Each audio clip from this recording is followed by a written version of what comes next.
Olá pessoal, tudo bom com vocês? Espero que sim. Então, dando continuidade à nossa aula de políticas setoriais da agricultura, nós vimos todos um contexto histórico, né? Que as coisas começaram a acontecer mesmo a partir da década de 60. Então, a agricultura ela implica muitos riscos, né? Riscos biológicos, riscos climáticos, riscos de mercado. E o governo, então, começou a criar políticas.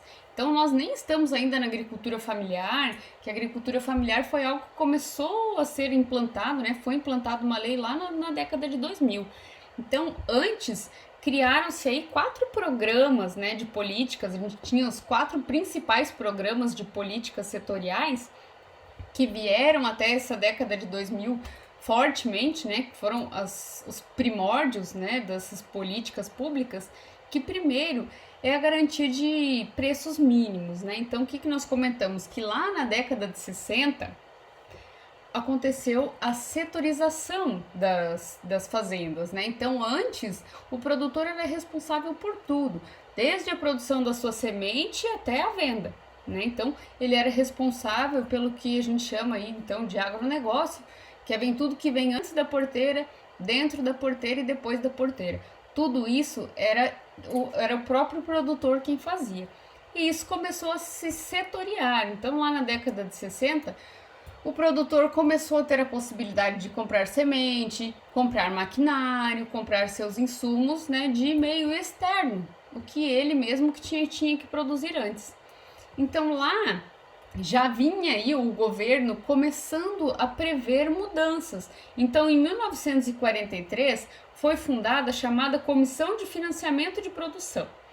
Essa comissão de financiamento de produção, ela tinha como base criar uma política de garantia de preços mínimos. Então, o que ela fez? Ela instituiu alguns produtos, né? Que lá na década de 90 já se passava de 40 produtos, e instituiu para eles, né, para diminuir essa flutuação do preço desse produto, instituiu preços mínimos. Então, o que acontece? Essa política de preços mínimos, ela vai fazer o seguinte: o produtor vai ter uma garantia de que aquele produto vai custar pelo menos X reais na época que ele for vender. Então, isso já tinha, né, lá em 1943, quando foi criada essa comissão, tinha-se esse objetivo. Porém, essa política começou mesmo a funcionar e ser operacionalizada só na década, lá no ano de 1966. Então, qual que era o objetivo dela? Diminuir a flutuação no preço, né, de renda. Fazer o quê? Uma intervenção no preço, né? Então, o governo fazia uma intervenção nesse preço para trazer competitividade, né, para esse alimento. Então, o que acontece? Ela queria tornar os preços acessíveis. Se o produtor plantasse um X produto, na hora de vender esse produto, ele tem a garantia de que esse preço vai ter lá um seu mínimo. E isso é lançado, né? São lançadas tabelas. Essas tabelas elas são divulgadas antes pelo mapa, né?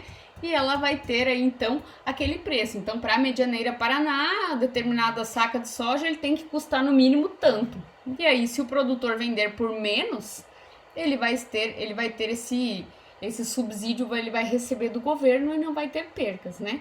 Então, quando foi criada esta política, e que foi efetivada realmente lá em 1966, era para tornar os preços acessíveis e competitivos, fixar antes do plantio um preço mínimo para cada produto.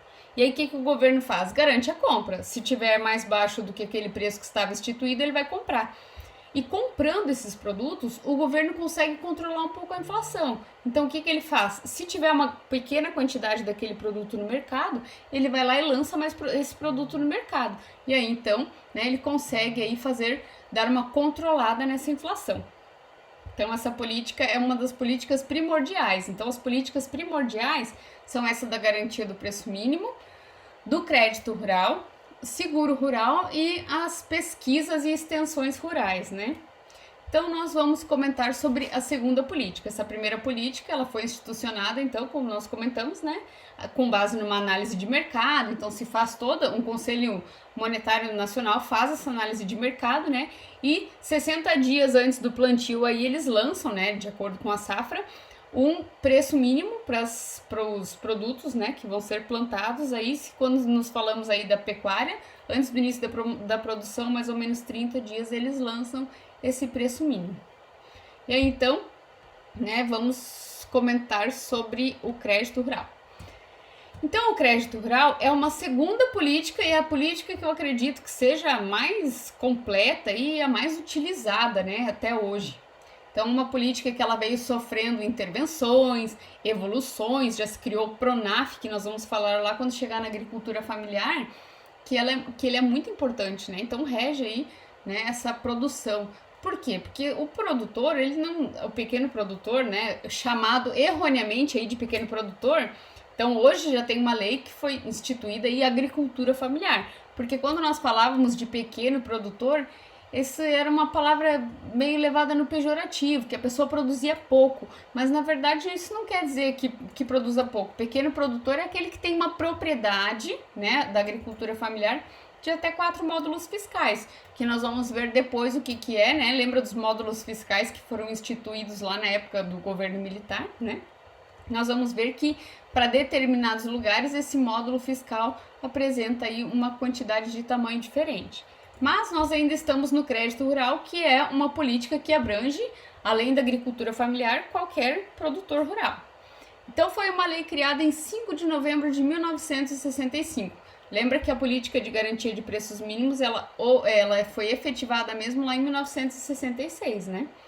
Então, aí elas já foram criadas mais ou menos todas juntas. Então, a política do crédito rural foi institucionalizada aí na Lei 4.829 e ela tinha como objetivo, e tem ainda, né, suprir os recursos financeiros a produtores rurais e cooperativas. Então, as cooperativas podem acessar esse crédito rural. Para que esse produtor ou essa cooperativa vai acessar o crédito rural? Ou para ele custear a sua produção, ou para ele comercializar essa produção, para ele investir em alguma estrutura dentro da sua propriedade ou dentro da cooperativa, ou para ele industrializar o seu produto. E hoje esse crédito rural, ele é delimitado por um documento chamado Plano Safra. Isso foi institucionalizado em 2003. O Plano Safra, ele funciona assim. Agora nós estamos no Plano Safra 19-20, né? Esse ano será lançado um novo Plano Safra, que é o 2020-2021. Então, até hoje de manhã eu estava vendo no noticiário que estão falando já para adiantar esse Plano Safra 2020-2021, né? Para o produtor conseguir se programar devido ao coronavírus. Porque se alguém está acompanhando as notícias da economia, tá falando que o PIB vai ter uma retração, né? O que é o mínimo, porque a nossa economia não está girando. Lá no começo do mês, eu vi que essa retração do PIB estava aí nos planos de retrair 1%. Aí uns dias depois eu vi já estava que ia ter uma retração aí de 2%, de 3%. Hoje eu já vi que fala-se que o nosso PIB vai sofrer uma retração de pelo menos 5%. Então, na verdade, não sabemos, né? São projeções, até porque a gente não sabe até quando vai continuar essa questão do coronavírus, né? Pode ser que semana que vem, por exemplo, alguém crie alguma coisa, algum milagre e tudo volte à normalidade. Ou pode ser, por exemplo, que isso vá longe ainda. Eu vejo que lá nos Estados Unidos já se falou em cancelar o ano letivo, né? Porque o ano letivo deles é diferente do nosso. Termina agora quando para nós são as férias de inverno. Então já se falou de não voltar mais esse período letivo. Não se sabe, né? Então, na verdade, o nosso PIB aí vai acabar sendo retraído. Então já se falou para adiantar esse lançamento do próximo Plano Safra para o produtor conseguir se programar para a próxima safra. Então, lá em 2018, né, vamos comentar aí últimos balanços do PIB, o agronegócio foi responsável por 21% dos valores, né, do PIB que veio para o Brasil. Então, é uma parcela muito grande do PIB responsável, a agricultura é responsável. Então, na verdade, por isso que existem muitos incentivos, né? Então, o principal objetivo do crédito rural é incentivar a produção rural. Incentivar a produção rural através de taxas de juros menores do que se você não acessar o crédito rural oficial, né? Então, existem créditos rurais que não são oficial, que são financeiras, que criam o seu próprio crédito e o produtor que não conseguir ter acesso ao crédito rural oficial, ele pode acessar essas financeiras, vão ter juros bem maiores do que o crédito rural oficial, né? E quem é que disponibiliza esse crédito rural? Então, são entidades como os bancos públicos, privados e financeiras, que elas têm esse programa aí, elas têm esse combinado com o governo. E aí, então, como nós comentamos que ele é delimitado pelo Plano Safra, eu coloquei as informações que nós temos aqui do Plano Safra vigente. Então, o Plano Safra vigente hoje é o 2019-2020, que instituiu 225,59 bilhões de reais para subsidiar, então, essa agricultura. Então, desse valor todo, 169,33 bilhões foram instituídos aí para o crédito rural. Então, o produtor consegue ter acesso, né, uma parcela aí dessa quantidade, né, para subsidiar aí a sua produção. Desses, também nós temos 53,41 bilhões de investimentos. Então, também estava vendo uma notícia de um gerente do Banco do Brasil, né, que é um banco que ele também atua com crédito rural, que esse ano tivemos uma novidade nesse plano 19-2020, que os produtores rurais conseguiam acessar dinheiro para construir a sua propriedade rural. Claro que, como foi a primeira vez que isso aconteceu, era uma parcela mínima, então eram apenas 50 mil reais que o produtor conseguia acessar para produzir, para construir aí a sua casa, né? Claro que não é muito, né? E para você criar aí uma política, tem toda uma agenda, a formulação dessa política, uma implementação, e depois vai ter uma prestação de contas, né? Vai ter uma avaliação de se isso foi bom, se não foi, e se isso deu certo, provavelmente nos próximos planos safras aí vai aumentar essa quantidade de recurso, né, para o produtor conseguir acessar, então, até para construir a sua própria moradia.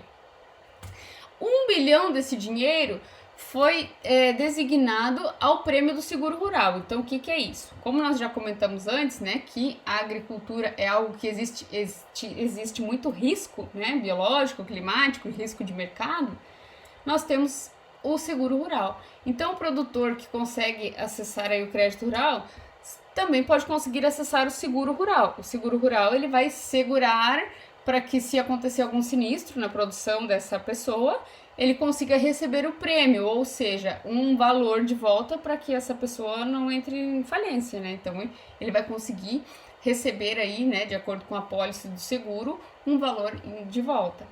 Então, como nós estávamos comentando do crédito rural das taxas menores, né, nós temos aí taxas de 3% para custeio, comercialização, industrialização, e isso é algo que também vai ser revisto, né, para o próximo plano safra, visto que tudo, como nós já vimos lá das políticas macroeconômicas, são com base nas taxas de juros. E nós vimos que a nossa taxa de juros básica lá, que é a Selic, ela diminuiu bastante. Hoje ela está, acredito que em 4%, porque nem acompanhei mais quando ela começou a baixar bastante, mas ainda acredita-se que ela venha a baixar mais, né? Então, essas taxas vão ser revistas aí com base na taxa Selic que tenha baixado. Então, 3% para custeio, comercialização e industrialização. E aí nós vamos comentar sobre o Pronaf quando nós chegarmos na agricultura familiar, né, que seria o pequeno produtor, lembrando que o pequeno, né, na verdade já caiu em desuso, seria agricultura familiar. Então o Pronaf, ele é um programa de fortalecimento da agricultura familiar, né, instituída lá no ano 2000, que nós vamos comentar. Então, quando saiu lá em 2006 a legislação para a agricultura familiar, também foi criado o Pronaf, que é um grande programa de custeio aí para agricultura familiar, né? Que então ele tem essas taxas de 4,6% de juros, o Pronamp, que é o do médio produtor, taxas de 6% e demais produtores maiores, né, 8%. 8% é uma taxa que, se nós compararmos a todas que nós vimos ali, são taxas grandes. Porém, se você for numa financeira pegar qualquer tipo de dinheiro emprestado, você vai ver que você não vai pagar uma taxa de 8%, vai pagar muito mais. Então, ainda são taxas competitivas, né, em relação aos créditos particulares. Finalidades do crédito, então, como eu comentei antes, né, custeio das despesas da produção, comercialização, né, então uma fase sucessiva aí, a coleta da produção, né, para estocagem e para o transporte também desta mercadoria. Temos também o crédito para investimentos, né, de bens, serviços, como eu comentei ali antes também da construção da casa do produtor, né, uma nova linha que saiu aí nesse último plano, né? Industrialização, quando realizado por cooperativas ou pelo produtor em sua propriedade. Então, como nós vimos, né, as cooperativas também conseguem acesso ao crédito e você industrializar um produto agropecuário, você acaba agregando valor para ele, né? Então, é bem interessante. E aí, caminhando junto com o crédito rural, nós temos o seguro rural. O seguro rural, ele vem para proteger, né, a nossa colheita e faz com que evitem percas. Então, o que é o seguro rural, né? O seguro rural é um dos mais importantes instrumentos de política agrícola, porque ele permite ao produtor proteger-se contra perdas, né? Então, existe lá, decorrentes principalmente de fenômenos climáticos adversos. Então, depois nós vamos ver sobre o zoneamento agrícola de risco climático, né? Então, existe hoje uma tabela que ela fala qual que é a época de plantio para determinado produto em determinada localidade. Então fala lá, por exemplo, que o zoneamento de risco agrícola e climático fala que é para você plantar soja em determinada época do ano, né? Então tem um calendário ali para evitar perdas. Mas claro que isso não é obrigatório, porque você até tem uma previsão do que vai acontecer, né, no clima, mas isso acaba às vezes não se concretizando. Olha a seca que nós estamos passando, né? Hoje eu estava vendo uma notícia ali do lago de Foz do Iguaçu, do Rio Paraná, tem pessoas atravessando a fronteira a pé. Então, quando que a gente previu que ia ter uma seca histórica dessa como está acontecendo, né? Principalmente porque nós passamos por uma safra recorde agora, né? Então, na verdade, esse risco climático, ele existe, ele pode ser previsto, mas na verdade não existe, né? Não é 100% de segurança. E o produtor acessando esse seguro rural, ele tem pelo menos um prêmio depois, né? De acordo com essa pólice de seguro, ele vai receber um valor, né, pelas percas que ele tiver. Então isso vai ser julgado, né? Tudo. E vai ser, quando ele contrata esse seguro rural, também vai ser feita uma vistoria, né? E tudo isso vai ficar institucionalizado ali nessa pólice de seguro. Porém, ela é uma segurança para o produtor, né? Não vira falência. E aí, então, até coloquei ali numa foto umas informações, né, sobre o seguro rural, ó, de 2019 e 2018 e 2019, o seguro rural, ele indenizou aproximadamente R$ 1 bilhão aos produtores, né? Então, o produtor, ele corre determinados riscos, né, como de preço, e para isso vemos a garantia do preço mínimo, né? E aí, então, se o produtor vender aquela mercadoria com um preço menor do que ele tinha acordado lá, ele vai receber esse prêmio. A produção, né, o seguro safra agrícola. Então, para diminuir o preço, o risco de preços, a gente tem aquela outra política. Para diminuir o risco na produção, nós temos esse seguro safra agrícola. Então, se o produtor acaba perdendo, ele vai receber uma quantia, né? Ele vai receber aquele montante pelo que ele perdeu. E aí, então, né, esse seguro rural tem crescido bastante, né, 17 para 2018, cresceu 13% aí na adesão das pessoas. Então, na próxima aula nós vamos comentar sobre as outras políticas, né, de extensão rural e também de pesquisa e extensão rural, né, e como nós já comentamos do seguro rural e do crédito e da política de garantia de preços mínimos, nós vamos comentar sobre a pesquisa e extensão e vamos seguir para a agricultura familiar, que dentro da agricultura familiar nós temos esses mesmos programas, mas direcionados à agricultura familiar. Então, por exemplo, nós temos lá que uma política da agricultura familiar que o governo tem que comprar tantos X%, que seria 30%, da agricultura familiar para colocar dentro das escolas, por exemplo, né? Então tem um programa lá que chama-se PNAE, que o governo compra produtos originários da agricultura familiar para colocar no lanche escolar. Então nós vamos comentar nas próximas aulas. E aí nós temos uma novidade também, né? Que agora todos os horários de aula, o professor vai estar disponível lá na plataforma do Google Meet. Então, antes, como a nossa aula são as duas últimas, 7h50, eu vou estar lá disponível no Google Meet, né? Porque eu vou estar com o pessoal da primeira turma, né? Até as 7h50.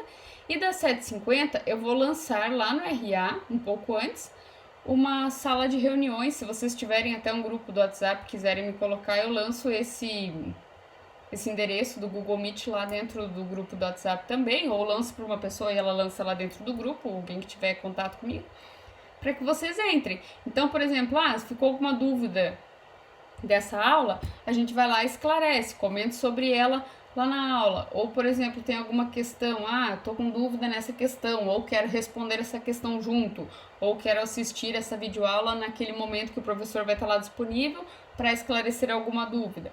Então, eu vou lançar esse endereço do Google Meet, vocês têm acesso para estar lá comigo nesse momento.